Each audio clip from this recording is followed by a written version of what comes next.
ನಾವು 18ನೇ ತಾರೀಕು ಸೋಮವಾರ ಬೆಳಗ್ಗೆ 10 ಗಂಟೆಗೆ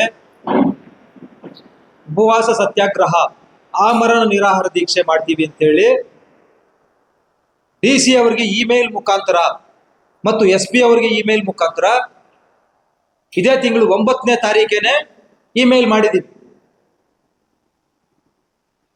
ಅದೇ ರೀತಿಯಾಗಿ 11ನೇ ತಾರೀಕು ಖುದ್ದಾಗಿ ಬಂದು ಇಬ್ಬರನ್ನು ಭೇಟಿ ಮಾಡಿ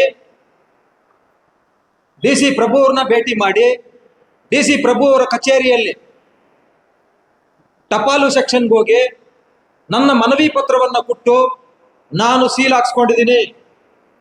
ಅದೇ ರೀತಿಯಾಗಿ SP ಕಚೇರಿಯಲ್ಲೂ ಕೂಡ ಭೇಟಿ ಮಾಡಿ ಸಂಪೂರ್ಣ ವಿವರಗಳನ್ನು ತಿಳಿಸಿ ಟಪಾಲು ಸೆಕ್ಷನ್ ಅಲ್ಲಿ ನಾನು ಅನುಮತಿಯನ್ನ ಪಡ್ಕೊಂಡಿದ್ದೀನಿ, ಸೀಲ್ ಹೊಡ್ಸ್ಕೊಂಡಿದ್ದೀನಿ. ಆ ಕಾಪೀಸ್ ನನ್ನ ಹತ್ರ ಇದೆ. ಈಗಾಗಲೇ ಏನು ಸೋಮವಾರ 18ನೇ ತಾರೀಕು ಅನೇಕ ವೆಲ್ವಿಷರ್ಸು, ಪತ್ರಕರ್ತರು, ಮಾಧ್ಯಮ ಮಿತ್ರರು ಬಂದಿದ್ರು. ಅವರು ಆ ಸ್ಪಾಟಲ್ಲೇ ಕೂಡ ಅದನ್ನ ಪರಿಶೀಲನೆ ಮಾಡಿದ್ದಾರೆ. ನನಗೆ ಟಪಾಲಿಂದ ಸೀಲ್ ಹಾಕ್ಕೊಟ್ಟಿರ್ತಕ್ಕಂತಹ ಮನವಿ ಪತ್ರಗಳನ್ನ ನಾವು ಸಂವಿಧಾನಬದ್ಧವಾಗಿ ನಡ್ಕೊಂಡ್ ಬಂದಿದ್ದೀವಿ. ನಾವು ಜನಸೇವೆಯನ್ನ, ಸಮಾಜ ಸೇವೆಯನ್ನ 25 ವರ್ಷಗಳಿಂದ ಮಾಡ್ತಾ ಇದ್ದೀವಿ. ಏನು ನಮ್ಮ ಸಂವಿಧಾನ, ರೂಲ್ಸ್ ಏನು, ರೆಗ್ಯುಲೇಷನ್ಸ್ ಏನು, ಪ್ರೊಸೆಸ್ ಏನು, ಬಜೆಟ್ನ ಯಾವ ತರ ಡಿಕ್ಲೇರ್ ಮಾಡಬೇಕು, ಎಲ್ಲವನ್ನೂ ಕೂಡ ಕುಲ್ಲಂಕುಷವಾಗಿ ಸ್ಟಡಿ ಮಾಡಿದ್ದೀವಿ. ನಮಗೇನು ಈ ರಾಜಕಾರಣಿಗಳ ಮಾತುಗಳನ್ನ ಕೇಳ್ಕೊಂಡು ಈ ಅಧಿಕಾರಿಗಳು ಇದಾರಲ್ವಾ, ಅವ್ರ ಹತ್ರ ನಾವೇನು ಸಂವಿಧಾನದ ಪಾಠ ತಿಳ್ಕೊಳ್ಳೋ ಅವಶ್ಯಕತೆ ಇಲ್ಲ. ಸಂವಿಧಾನವನ್ನ ಯಾರು ಬರೆದ್ರು, ಯಾಕೆ ಬರೆದ್ರು, ಅವರು ಯಾವ್ಯಾವ ಇತರೆ ದೇಶಗಳ ಸಂವಿಧಾನವನ್ನ ತಿಳ್ಕೊಂಡು ಬರೆದ್ರು. ಸಂವಿಧಾನದಲ್ಲಿ ಎಲ್ಲರಿಗೂ ಕೂಡ ಒಂದೇ ನ್ಯಾಯ. ಅಧಿಕಾರಿಗಳಿಗೂ, ಸಾಮಾನ್ಯ ಪ್ರಜೆಗಳಿಗೂ, ರಾಜಕೀಯ ವ್ಯಕ್ತಿಗಳಿಗೂ ಅಥವಾ ದೌರ್ಜನ್ಯಕೋರರಿಗೂ, ರೌಡಿ ಶೀಟರ್ಸ್ಗೂ ಎಲ್ಲರಿಗೂ ಕೂಡ ಒಂದೇ ಸಂವಿಧಾನ. ಆ ಸಂವಿಧಾನವನ್ನೇ ನಾವು ಪಾಲಿಸ್ಕೊಂಡು ಬಂದಿದ್ದೀವಿ.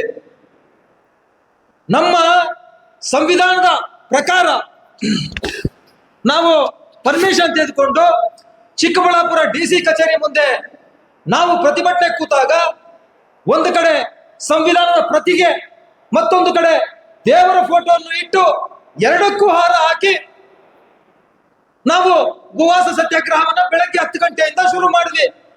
ಅನೇಕ ಜನಸಾಮಾನ್ಯರು ಬಂದ್ರು, ನಮ್ಮ ಕರಪತ್ರಗಳನ್ನ ಕೊಟ್ವಿ. ನಾವ್ ಯಾಕೆ ಕೂತಿದೀವಿ ಅಂತೇಳಿ ಎಲ್ಲರಿಗೂ ಲೇಡಿ ಅನ್ಸುತ್ತೆ, ಅವರು ಕೂಡ ಬಂದು ಮಾತಾಡಿದ್ರು. ಇಲ್ಲಮ್ಮ, ನನ್ನ ಹತ್ರ ಪರ್ಮಿಷನ್ ತೆಗೆದುಕೊಂಡಿದ್ದೀನಿ, ನನಗೆ ಸೀಲ್ ಹಾಕ್ಬಿಟ್ಟಿದ್ದಾರೆ, ನಾನು ಅದ್ರ ಪ್ರಕಾರ ಮಾಡ್ತಾ ಇದ್ದೀನಿ, ನನ್ನ ಬೇಡಿಕೆಗಳನ್ನ ಈಡೇರಿಸ ಮೇಲೆ ನಾನು ಎದ್ದೇಳ್ತೀನಿ ಅಂತೇಳಿ ತಿಳಿಸಿದೆ. ಅವರು ಸುಮ್ಮನೆ ಹೋದ್ರು. ಯಾವಾಗ 5 ಗಂಟೆಗೆ ಮಳೆ ಶುರು ಆಯ್ತು, 6 ಗಂಟೆಯಿಂದ DC ಕಚೇರಿಯಲ್ಲಿ ಕರೆಂಟ್ ಇಲ್ಲ. ಬಹುಶಃ ಅದು ಚಿಕ್ಕಬಳ್ಳಾಪುರ ಎಲ್ಲದಕ್ಕೂ ಕೂಡ ಸೀಮಿತ ಆಗಿರುತ್ತೆ. ಚಿಕ್ಕಬಳ್ಳಾಪುರ ಎಲ್ಲಾ ಮನೆಗಳಿಗೂ ಕರೆಂಟ್ ಹೋಗಿರುತ್ತೆ ಅಂತ ನಾನು ಅನ್ಕೊಂತ ಇದ್ದೀನಿ. ಕರೆಕ್ಟ್ ಆಗಿ 7:16ಕ್ಕೆ ಈ ರೂರಲ್ ಪೊಲೀಸ್ ಸ್ಟೇಷನ್ ಇಂದ ಸಬ್ ಇನ್ಸ್ಪೆಕ್ಟರ್ ಹರೀಶ್ ಅವರು ಬಂದ್ರು. ನನಗೆ DC ಅವರು ಮೌಖಿಕವಾಗಿ ತಿಳಿಸಿದ್ದಾರೆ, ನೀವು ಎದ್ದೇಳಲೇಬೇಕು ಅಂತೇಳಿ. ನಾನು ಎಷ್ಟು ಆರ್ಗ್ಯುಮೆಂಟ್ ಮಾಡಲಿ, ನನ್ನ ಫೋನ್ ಸ್ವಿಚ್ ಆಫ್, ನಾನು SP ಅವರು ಫೋನ್ ಮಾಡಕ್ಕೆ ಸ್ವಿಚ್ ಆಫ್. ನಾನು ನಿಮ್ಮ ಹತ್ರ ಪರ್ಮಿಷನ್ ಕೇಳ್ಕೊಂಡಿದ್ದೀನಲ್ವಾ, ಈಗ ಯಾಕೆ ಪೊಲೀಸ್ ಅವ್ರನ್ನ ಕರೆಸಿದೀರಾ ಅಂತ. ಹರೀಶ್ ಏನ್ ಹೇಳ್ತಾರೆ ಗೊತ್ತಾ, ನೀವು SP ಅವ್ರ ಹತ್ರ ತೆಗೆದುಕೊಂಡಿದ್ರೆ ಅದಕ್ಕೂ ನನಗೂ ಸಂಬಂಧ ಇಲ್ಲ, ನಾನು ಇಲ್ಲಿ rural police station sub inspector, ನನ್ನ ಹತ್ರ ನೀವು ಪರ್ಮಿಷನ್ ತೆಗೆದುಕೊಳ್ಬೇಕಿತ್ತು ಅಂತ ಹೇಳ್ತಾರೆ. ಅಂದ್ರೆ ನಾವೇನು ಈ ಸಂವಿಧಾನದಲ್ಲಿ, ಅಂದ್ರೆ ಇವರಿದು ಈ ಅಧಿಕಾರಿಗಳು, ಈ ಪೊಲೀಸರು ಇವತ್ತು ಈ ರಾಜಕೀಯ ನಾಯಕರ ಮಾತು ಕೇಳ್ಕೊಂಡು ಯಾವ ತರ ವರ್ತಿಸ್ತಾ ಇದ್ದಾರೆ ಅಂದ್ರೆ, ಬಹುಶಃ ಸ್ವತಂತ್ರಕ್ಕೂ ಕೂಡ ಮಹಾತ್ಮ ಗಾಂಧೀಜಿಯವರು, ಸುಭಾಷ್ ಚಂದ್ರ ಬೋಸ್ ಅವರು, ಭಗತ್ ಸಿಂಗ್ ಅವರು ಇಷ್ಟೊಂದು ಕಷ್ಟಪಟ್ಟಿರಲ್ಲ. ಇವತ್ತು ನಾವು ಏನಕ್ಕೆ ಹೋರಾಡ್ತಾ ಇದ್ದೀವಿ? ಮೂಲಭೂತ ಹಕ್ಕುಗಳಿಗೋಸ್ಕರ ಹೋರಾಡ್ತಾ ಇದ್ದೀವಿ, ಫಂಡಮೆಂಟಲ್ ರೈಟ್ಸ್ಗೋಸ್ಕರ ಓಡಾಡ್ತಾ ಇದ್ದೀವಿ. ನಾವು ಒಳ್ಳೆ ಶುದ್ಧವಾದಂತ ನೀರನ್ನ ಕೇಳಬಾರ್ದ? ಇವರು ಏನಕ್ಕೆ ದುರುಪಯೋಗಿಸ್ಕೋಬೇಕು ಜಲಜೀವನ್ ಮಿಷನ್? ಏನಕ್ಕೆ ಮಹಾತ್ಮ ಗಾಂಧಿ ನರೇಗಾ ಯೋಜನೆಯನ್ನ ದುರುಪಯೋಗಿಸ್ಕೋಬೇಕು? ಯಾರು ಇವ್ರಿಗೆ ಅನುಮತಿ ಕೊಟ್ಟಿದ್ದು? ಕೆಲಸಗಳು, ಕಾಮಗಾರಿಗಳು ಮಾಡಿದೀರಾ? 5%, 10% ಮಾಡಿ 2-3 ಬಿಲ್ಲುಗಳು ಮಾಡ್ತಕ್ಕಂತಹ ಅಧಿಕಾರ ಇವ್ರಿಗೆ ಯಾರು ಕೊಟ್ರು? ನಾವು RTI ನಲ್ಲಿ ಅರ್ಜಿಗಳು ಹಾಕಿದ್ರೆ ಇವತ್ತು DC ಗೆ ಹಾಕಿದೀವಿ. ಈ ಜಿಲ್ಲೆಯಲ್ಲಿ 20 ವರ್ಷಗಳಿಂದ ಮುಜರಾಯಿಯಲ್ಲಿ ಎಷ್ಟು ದುಡ್ಡು ಬಂದಿದೆ ಕೊಡು ಅಂತ. ಯಾಕೆ ಕೊಡಲ್ಲ? ಇವತ್ತು ಮುಖ್ಯಮಂತ್ರಿಗಳು, ಈ MLAಗಳು, ಈ ಮಿನಿಸ್ಟರ್ಗಳು, ಈ ಮುಖ್ಯಮಂತ್ರಿ, ಈ DCM ಯಾರು ದುಡ್ಡು ತಿಂತಾ ಇರೋದು? ಯಾರು ಸಂಬಳ? ನಾವು ಜನಸಾಮಾನ್ಯರು ಟ್ಯಾಕ್ಸ್ ಕಟ್ಟಿದ್ರೆ ಇವ್ರು ಸಂಬಳ ಬರೋದು. ಇವರು ನನಗೆ ಡಾಕ್ಯುಮೆಂಟ್ಸ್ ಕೊಡ್ಬೇಕಲ್ವಾ? RTI ಅಪ್ಲಿಕೇಶನ್ಸ್ ಹಾಕಿದ್ರೆ ಇಲ್ಲಿ ಉಸ್ತುವಾರಿ ಸಚಿವ MC ಸುಧಾಕರ್ ಕೊಡ್ಬೇಕಲ್ವಾ ಡಾಕ್ಯುಮೆಂಟ್ಸ್? ಸುಮಾರು ಕೋಟಿಗಳು ತಂದಿದ್ದೀನಿ, ಅಭಿವೃದ್ಧಿ ಮಾಡಿದೀನಿ ಅಂತಾರೆ. ಅಲ್ಲೇನೂ ಆಗ್ತಾ ಇಲ್ಲ.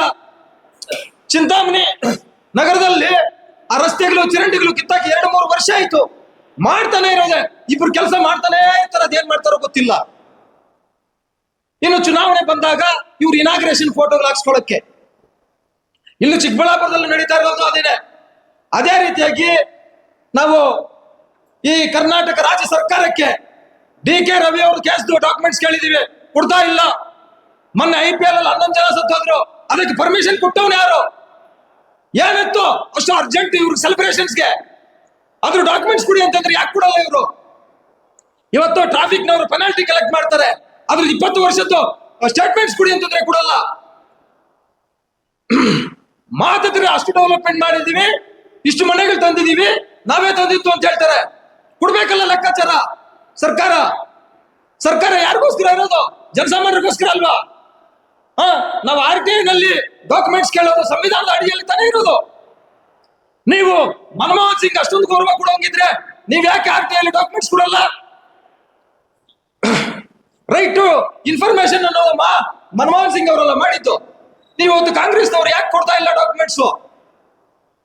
ಅದೇ ರೀತಿಯಾಗಿ ಸಾಮಾಜಿಕ ನ್ಯಾಯದ ಪರವಾಗಿ ಈ ಕರ್ನಾಟಕ ರಾಜ್ಯ ಪೊಲೀಸ್ ಇಲಾಖೆಗೆ 6 FIR ಕಾಪೀಸ್ ಕೊಟ್ಟಿದ್ದೀವಿ.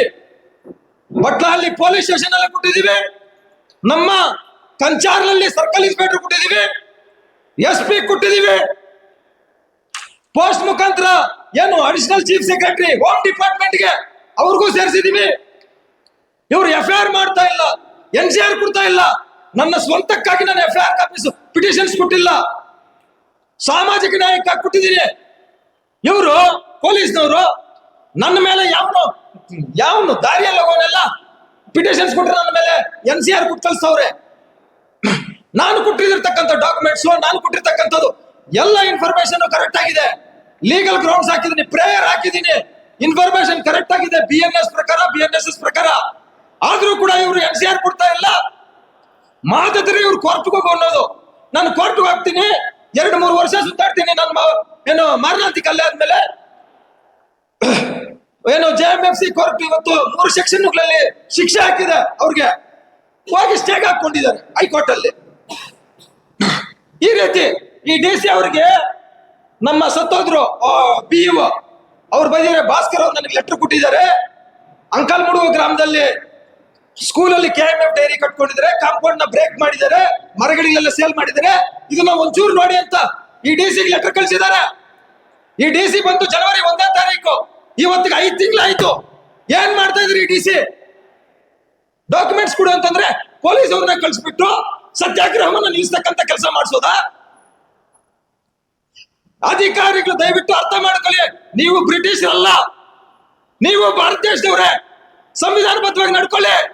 ಈ ಮಿನಿಸ್ಟ್ರು, ಈ ಕಾಂಗ್ರೆಸ್ ಪಕ್ಷ ಇರೋದು 2 ವರ್ಷ, ಆಮೇಲೆ ಬರೋದು ಜನಸಾಮಾನ್ಯರ ಪಕ್ಷಗಳು.